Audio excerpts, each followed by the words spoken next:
እዚ ኤሪ 591 እዩ። ኤሪ 591 ንኤርትራ ከባብን ዓለም ናብ ዘገድሱ ዜናን ካልእ ኣገደስቲ ፍጻሜታትን ከምኡውን ባህላውን ማሕበራውን መደባት ዘቕርብ ዩቱብ ቻነል እዩ። ኤሪ 591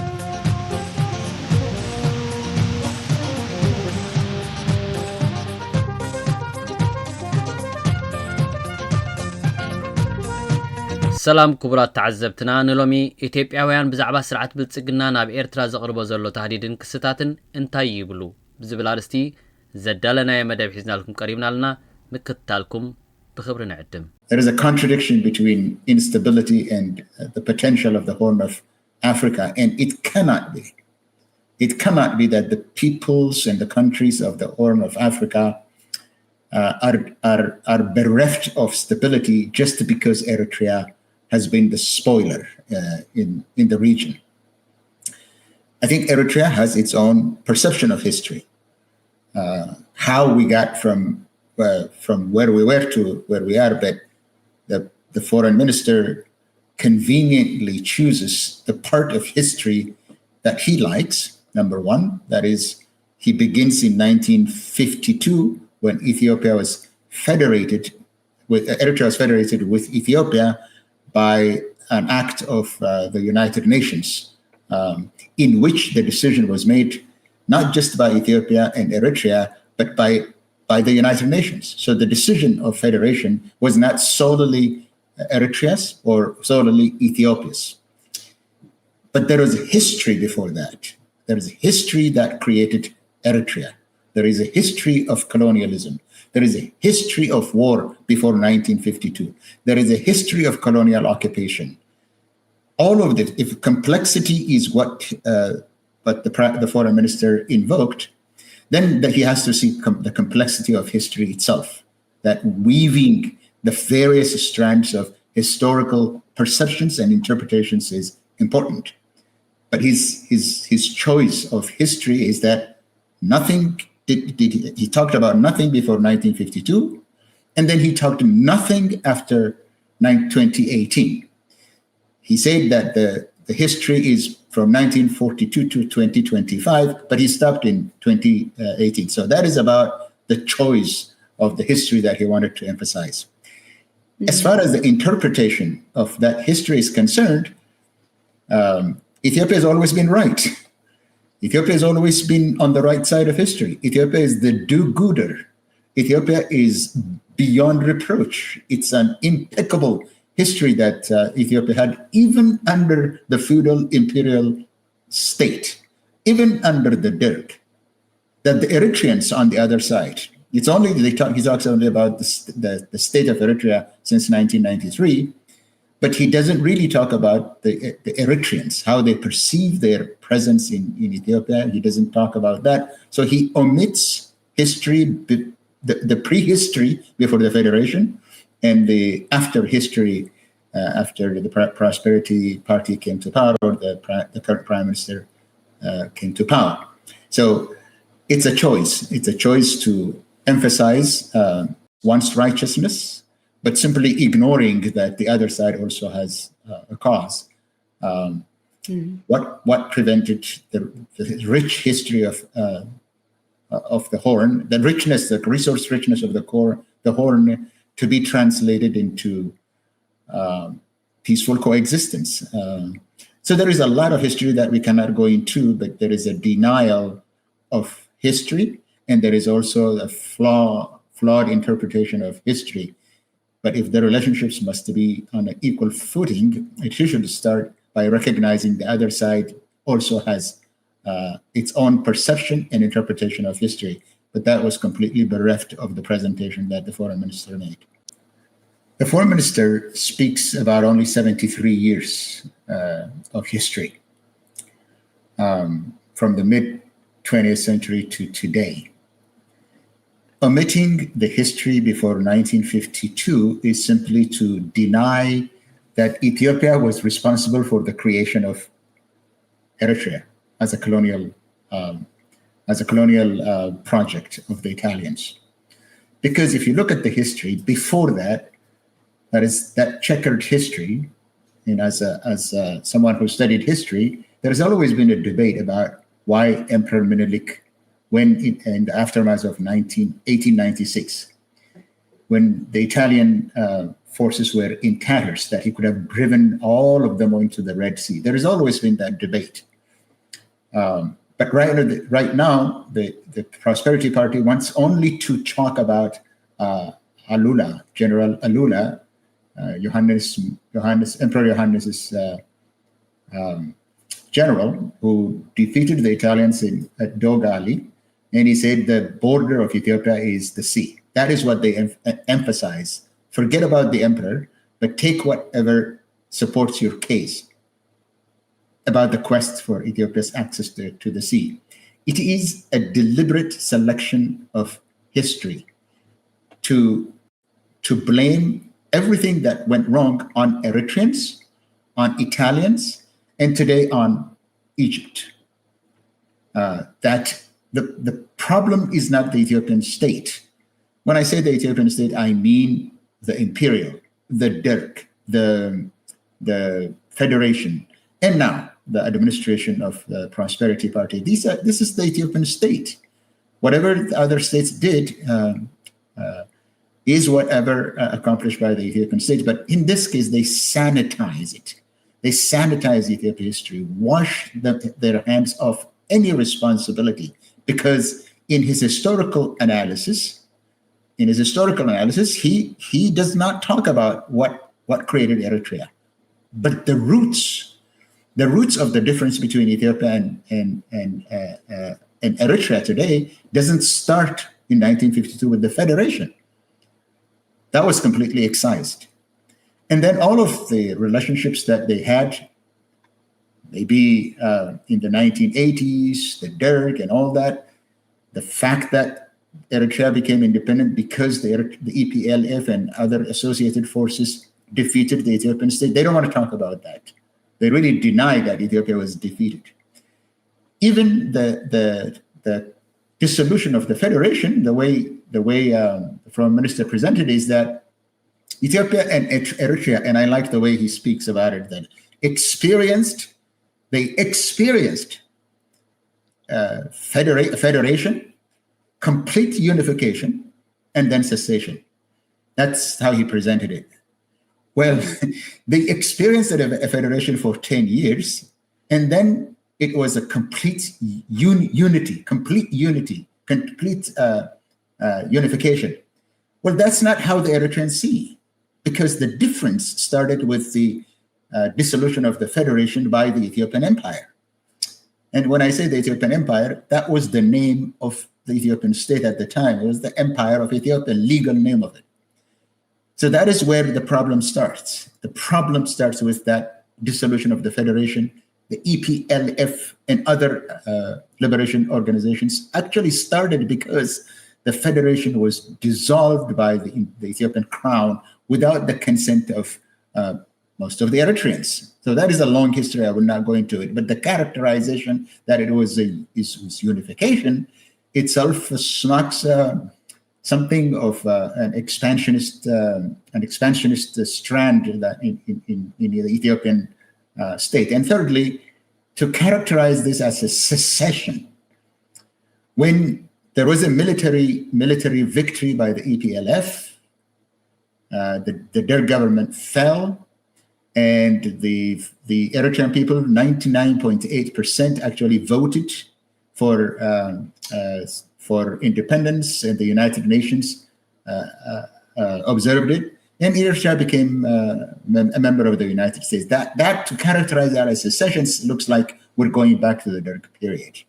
And the last part of it, they don't want to talk about it because, look, didn't the Foreign Minister talk about a normal state? And he uses this word anomalous, characterizing the Eritrean state. He said a normal state would take care of its own people. But he says the Eritrean state does not take care of its own people. It doesn't act as a normal state. And even those who were, and this is really amazing that the Foreign Minister calls the EPRDF regime as the passionate and the friendliest government in Ethiopia that allowed the Eritreans to be independent, that the EPRDF government was like in cahoots to dismember Ethiopia with the EPLF. That is how they want to characterize it, because the problem that we face today in the specter of war is the result of the mistakes that the EPRDF made. The PP has nothing to do with it. The PP is not the EPRDF. Instead of talking about that, he simply ignores it. That the relationship between the two countries must be based on deep regional integration is a welcome idea. You know, there are dimensions to the deep idea of economic integration as a sustainable path to durable peace. And that model includes the movement of people, goods, capital, and services. Well, why is the Ethiopian government condemning the Tigrayans for beginning that movement of people then? If this is what you want to do, then you start by planting those seeds. That means encouraging the people on both sides of the Ethiopian and Eritrean border. And incidentally, I might add that they speak both the Tigrinya language, they understand each other. It started there. It's one thing to speak about it, but that is cheap. While in practice, you are preventing people from moving freely from between countries. Well, if that is the goal, then talking alone is not important. They have to allow people. Start today by allowing people to talk to each other. The movement of goods should not be always what the government decides. The movement of goods could start with this movement of people that are exchanging at the small level. This is what plants the seed of trust before capital comes in, before services extend, services meaning telephone and all that. All that is good. All that is good. The sharing of infrastructure and coordinated development, harmonized economic policies. It all sounds good, you know? And this is really good. The fact that he mentioned that Ethiopia and Eritrea share history, culture, economic complementarity, all of this is good, that it will be the nucleus for integration. This is what he said. Fantastic, but these are words. These are just words. What's important is action. And action begins with a serious rapprochement. This is what the Prime Minister said. When I went to Assab, I saw roads, I saw houses, I saw buildings, but no people. The Horn Affairs, which organized this, young Eritreans had been leaving Eritrea. Eritrea is an empty land.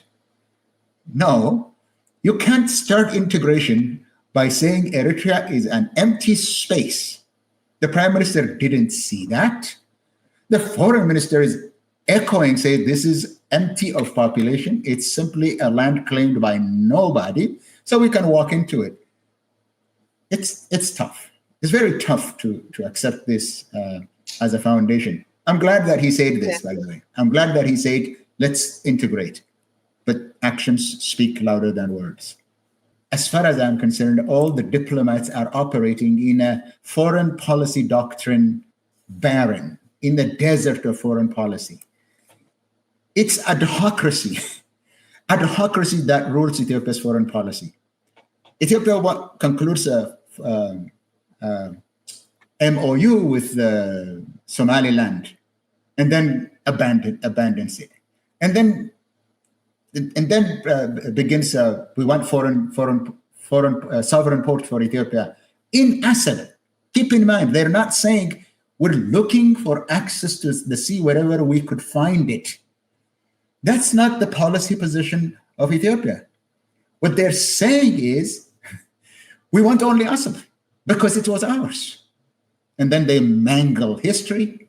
They misinterpret decisions. They disavow the actions of previous government of Ethiopians. They always blame others blame previous governments, that is simply indicating that there is really no foreign policy and national security policy or strategy which governs what they say and governs the policy, the specific policy that they put out.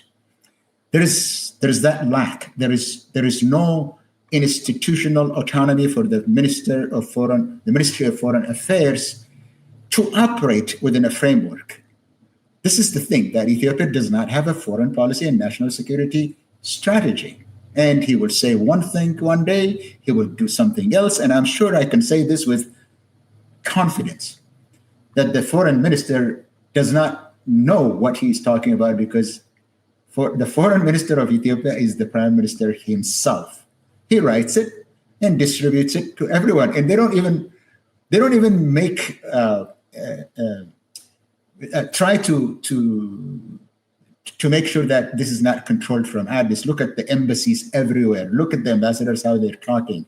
They're just talking points. It's given to them. They're not operating within the framework of a well thought out foreign policy, foreign affairs, and national security strategy. That is really the crux of the matter. That they used words that are undiplomatic. History is to avoid the mistakes of the past, but be informed about the future as you move into the future. That is what history is what history would do for anyone. History, you don't choose history, the one that favors your position. In the historical profession, we call that antiquarianism, that you make a decision, you make a conclusion, and then you start to find evidence that supports your conclusion. That's not how history should be used. That history should inform Ethiopia. It should inform Ethiopians even today. We fought a 30-year war with Eritrea.